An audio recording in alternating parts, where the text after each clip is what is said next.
يقول النبي صلى الله عليه وسلم: إني عند الله لخاتم النبيين وآدم منجلد في طينته، وسأخبركم عن ذلك.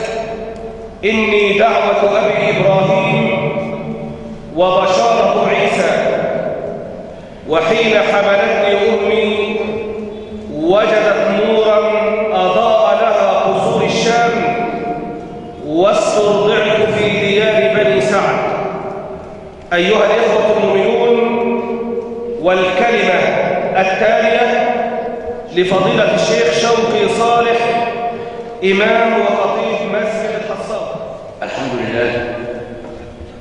لله الذي أرسل رسولا عزيزا كريما توسل به آدم فعاد عزيزا كريما، ودعا به نوح فأضحى من الورق سليما، ودعا به إبراهيم فكانت النار بردا وسلاما، واستجار به إسماعيل فجاء الفداء وعاد عزيزا كريما، وصلى عليه موسى فأضحى مخاطبا وكريما. فيا معشر المسلمون صلوا عليه وسلموا تسليما.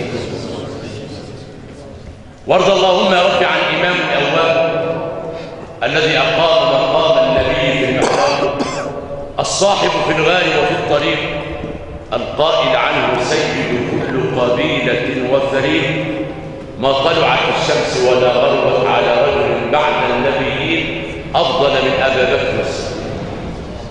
وارض اللهم عن الإمام الأول المنزه حكمه في الكتاب، القائل للنبي: احجب نساءك فنزلت آية الحجاب، القائل عنه رسول الملك الوهاب: ما كان بعد النبي من النبيين أفضل من عمر بن الخطاب. وارض اللهم عن الرابع ثالث الخلفاء عثمان بن عفان، القائل عنه النبي العدنان: لكل إنسان رفيق في الجنة ورفيق في الجنة عثمان. وارض اللهم رب عن رابع الخلفاء ونسيب المصطفى علي بن المرتضى.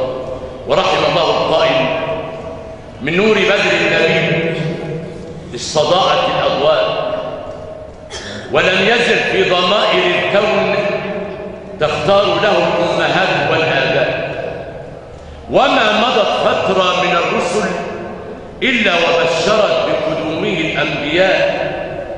من فضل رب العالمين كان فضل النبي، ومن فضل النبي استعار الفضلاء.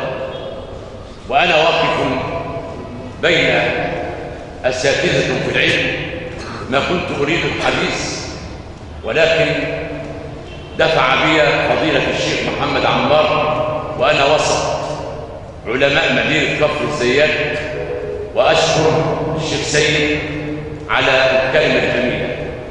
ولكن أريد أن أوضح أمة النبي صلى الله عليه وسلم بعد أن قال موسى: يا رب إني أجد في الألواح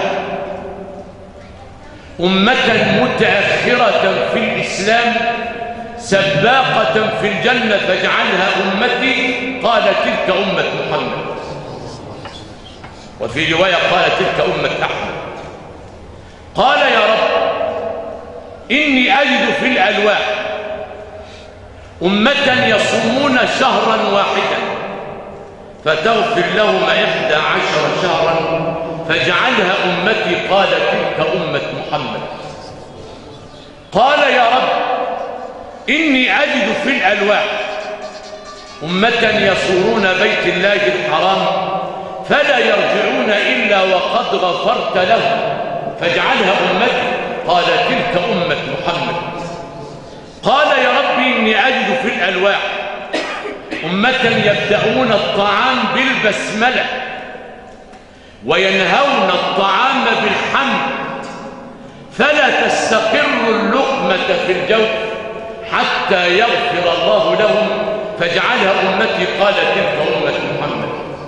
قال: يا رب الخير كله جعلته لمحمد وأمته. قال: يا موسى خذ ما أتيتك وكن من الشاكرين. قال موسى: يا ليتني كنت من أمة محمد.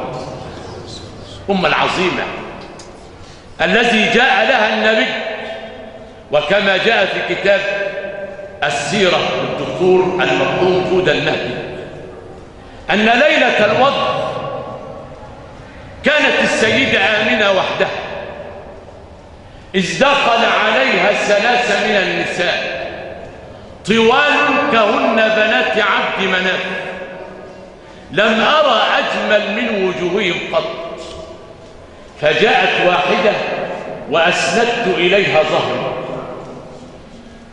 قبل حديث الطب والتحدث، وجاءت الثانية بقدح به ماء وقالت لي اشربي يا آمنة فشربت، ثم قالت لي ازدادي فازددت، وأتت الثالثة ومسحت على بطني وقالت اخرج بإذن الله، فخرج مني نورا أضاء ما بين المشرق والمغرب. من هم الثلاثة؟ وده كان أستاذ التفسير والحديث بجامعة الأزهر، وأبوه كان ولي وتحدث عن الولاية شيخ سيد وعن فضل الصالحين. قال ال3 مين؟ قال مريم ابنة عمران، وآسية امرأة فرعون، وأخت موسى عليه السلام.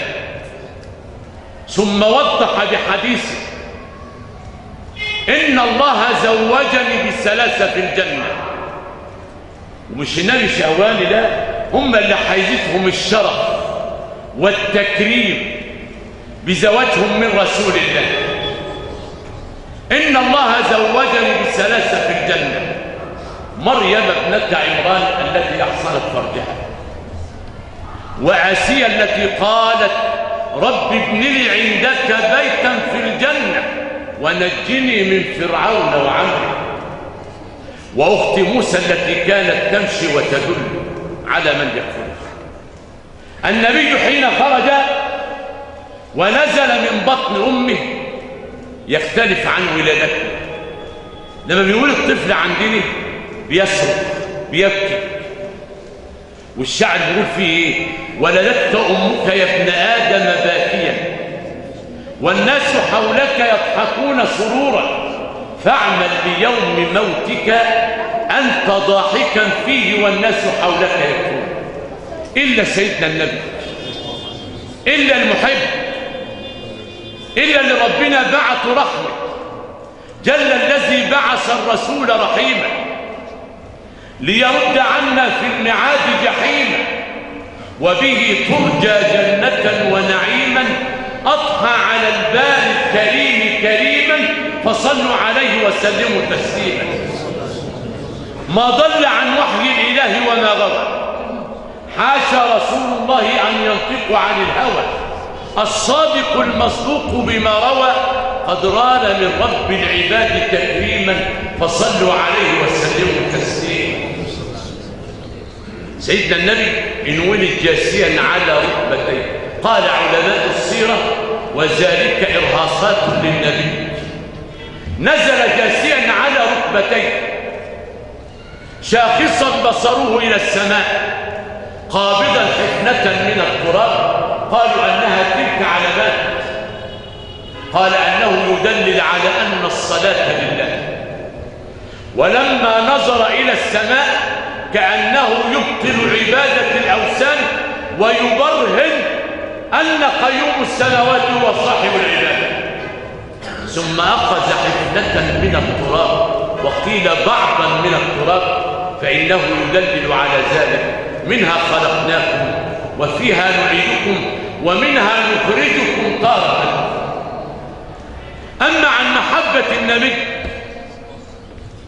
لو كنا نحب الرسول صلى الله عليه وسلم لوجدنا بيننا الرحمة والألفة والسكينة وحب الجار وحب العلماء وحب المؤمنين، ولكن كلمة المحبة كلمة ظاهرية وليست بالقلب.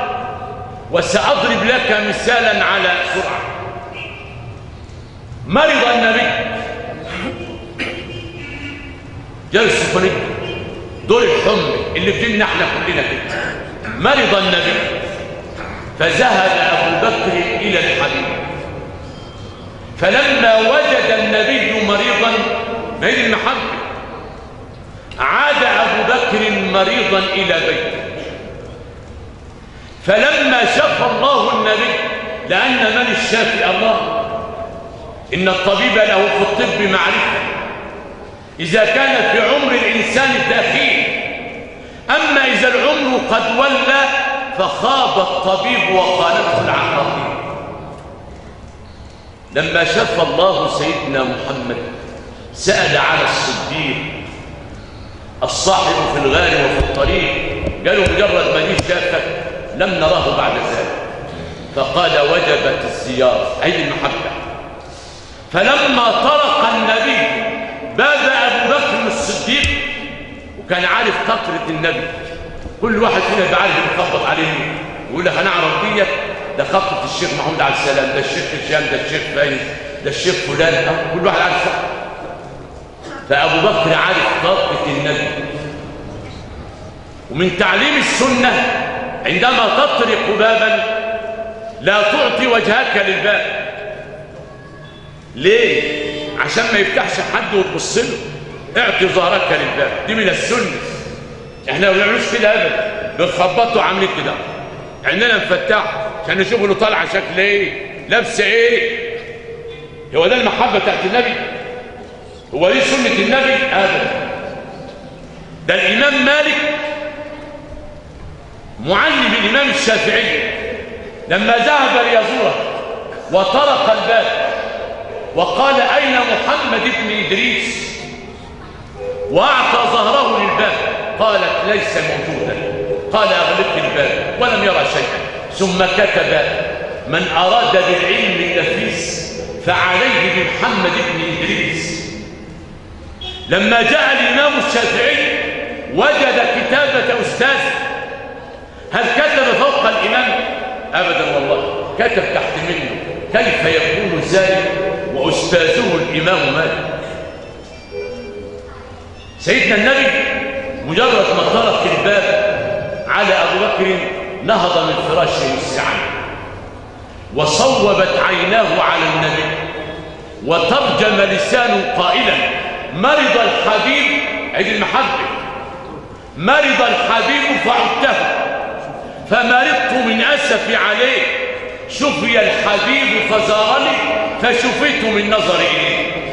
ولا أستطيع أن أقول اللهم تقبل منا جميعا، وانا اشكركم على حسن استماعكم في وسط اساتذه العلماء ومع فضيله الشيخ محمود عبد السلام مدير الاداره، والشيخ هشام والشيخ فايز والشيخ احمد والشيخ قاسم وجميع المشايخ. لكنت اريد الحديث ولكن على عجاله. اشكركم على حسن استماعكم لي، وصلى الله وسلم وبارك على سيدنا لفضيله الشيخ شوقي صالح امام خطيب مسجد الحصين.